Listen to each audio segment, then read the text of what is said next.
नमस्कार, चाय चर्चा में बिहार की खबरें जानते हैं।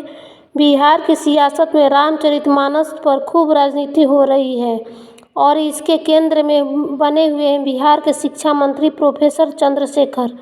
शिक्षा मंत्री ने हाल ही में सदन के अंदर रामचरितमानस के बहाने आरएसएस प्रमुख मोहन भागवत का जिक्र किया।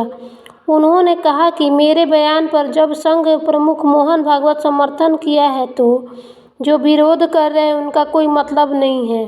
साफ है, चंद्रशेखर के रामचरितमानस को लेकर दिए गए बयान और सदन में रामचरितमानस ग्रंथ लाने पर बीजेपी के साथ साथ जदयू को कुछ विधायकों ने भी निशाना साधा है।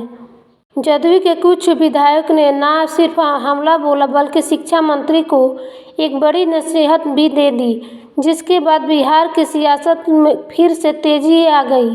दरअसल वर्तमान में बिहार विधानसभा का बजट सत्र चल रहा है और इस बजट सत्र में सबसे ज़्यादा अगर कोई चर्चा में है तो वे हैं बिहार के शिक्षा मंत्री चंद्रशेखर। हाल ही में वह सदन में रामचरितमानस की कॉपी लेकर पहुंचे थे और संघ प्रमुख मोहन भागवत के जिक्र भी किया, जिनके बाद बीजेपी के साथ साथ जदयू ने भी उन पर निशाना साधा और उन्होंने आरएसएस में शामिल होने की नसीहत भी दे दी है।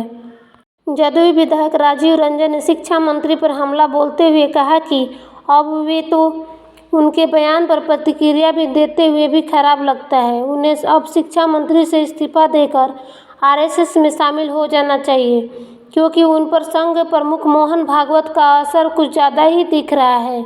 इसलिए वह बार बार संघ प्रमुख के नाम का हवाला देकर अपनी बात को सच साबित करने पर तुले हुए हैं। तो इससे बेहतर है कि क्या हो सकता है कि वह संघ में ही शामिल हो जाए।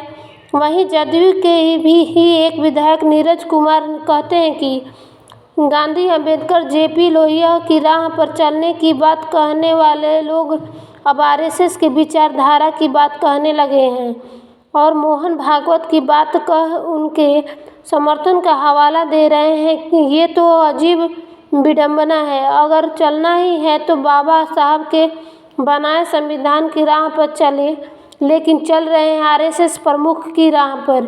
कहीं तो ऐसा नहीं कि निगाहें कहीं और निशाना कहीं और। जाहिर है कि रामचरितमानस को लेकर बीजेपी और जदयू के सुर एक नज़र आ रहे हैं और निशाने पर शिक्षा मंत्री आ गए हैं, लेकिन शिक्षा मंत्री भी झुकने को तैयार नहीं है और अपने ऊपर हमला बोलने वाले नेताओं पर पलटवार करते हुए कहते हैं कि जो मुझ पर हमला बोल रहे हैं वो संघ प्रमुख मोहन भागवत से बात कर ले कि मैं सही बोल रहा हूँ या गलत। बहरहाल सियासत गर्म है और हर उस मुद्दे पर सियासत तेज होने वाली है जो वोटर को पोलराइज कर सके। इस बात में सत्ताधारी दल हो या विरोधी दल अपने अपने एजेंडे पर चल रहे हैं, लेकिन रामचरितमानस के मुद्दे पर फिलहाल जदयू और बीजेपी के सुर एक दिख रहे हैं, जो बड़ी हैरान कर रहा है। और खबरें जानने के लिए चैनल को सब्सक्राइब करें।